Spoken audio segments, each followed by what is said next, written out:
નમસ્કાર ઉમેદવાર મિત્રો, હું મારી ચેનલ વતી આપ સૌનું સ્વાગત કરું છું। ગુજરાત પોલીસ ભરતી કોન્સ્ટેબલ ભરતીનું કેટેગરી મુજબ જગ્યા કેટલી છે, બિન હથિયારી પોલીસ કોન્સ્ટેબલ અને હથિયારી એસઆરપીએફની જેલ સિપાઈની જગ્યા કેટલી આવશે તેની માહિતી આપણે આ વિડીયોની અંદર જાણીએ। અને ખાસ નમ્ર નિવેદન કે કોન્સ્ટેબલ ભરતી કેટેગરી વાઇઝ કેટલી જગ્યાઓ છે તેની 1 બાય 1 સિક્વન્સ પ્રમાણે ભરતી બોર્ડ જીપીઆરબી ફોર્મ ભરવાની તારીખ સમય 3/12/2025 થી સ્ટાર્ટ થઈ ગયું છે। 23/12/2025 સુધી ફોર્મ ભરી શકશો। શૈક્ષણિક લાયકાત 12 પાસ અને ગ્રેજ્યુએશન હોય તો પીએસઆઈની અંદર પણ તમે એપ્લાય કરી શકો છો, જેની વેબસાઇટ છે stpojsgujarat.government.in। સમય વય મર્યાદા ખાસ કરીને લઘુત્તમ 18 વર્ષથી મહત્તમ 33 વર્ષ સુધી અને પરીક્ષા ફી જે છે જનરલને ₹100 એસસી એસટીની રહેશે નહીં। જે લોકોને હજી ફોર્મ ભરાયું નથી તે ભરી દે તે ખાસ નમ્ર નિવેદન। કેડર જીપીઆરબી 20-25-26 બિન હથિયારી પોલીસ કોન્સ્ટેબલ એટલે એની અંદર જગ્યા છે 6942 જગ્યા ખાલી છે।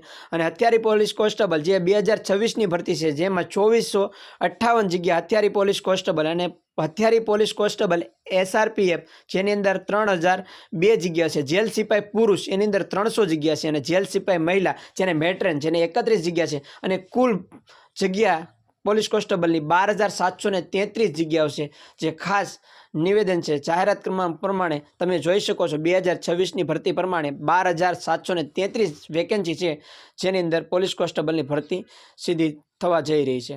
First stage physical test qualifying nature તેની અંદર તમારે લેખિત પરીક્ષા પહેલા દોડની એક્ઝામ પાસ કરવાની રહેશે। ધ ફિઝિકલ ટેસ્ટ સેલ comparison of the two test ફિઝિકલની અંદર તમારે ખાલી ઓલ મેલ એટલે ઓલ પુરુષ એટલે બધા પુરુષોને રનિંગની અંદર 5000 મીટર એટલે કે 5 કિલોમીટર દોડવાનું રહેશે, જેનો ટાઈમિંગ રહેશે ઇન 25 મિનિટ જે 25 મિનિટની અંદર તમારે પૂર્ણ કરવાનું રહેશે। ઓલ ફિમેલ એટલે કે જે મહિલાઓ છે તેનું રનિંગ 1600 મીટર છે જેનો સમય છે 9:30 જે તમારે 1600 મીટર પૂરું કરવાનું રહેશે, સમથિંગ 1.5 કિલોમીટર પૂરું કરવાનું રહેશે। એક સર્વિસમેન રનિંગ 2400 મીટર એટલે કે 2002 કિલોમીટર ને 400 મીટર જેવું તમારે રનિંગ કરવાનું રહેશે, જેને 12.5 મિનિટ આપવામાં આવશે।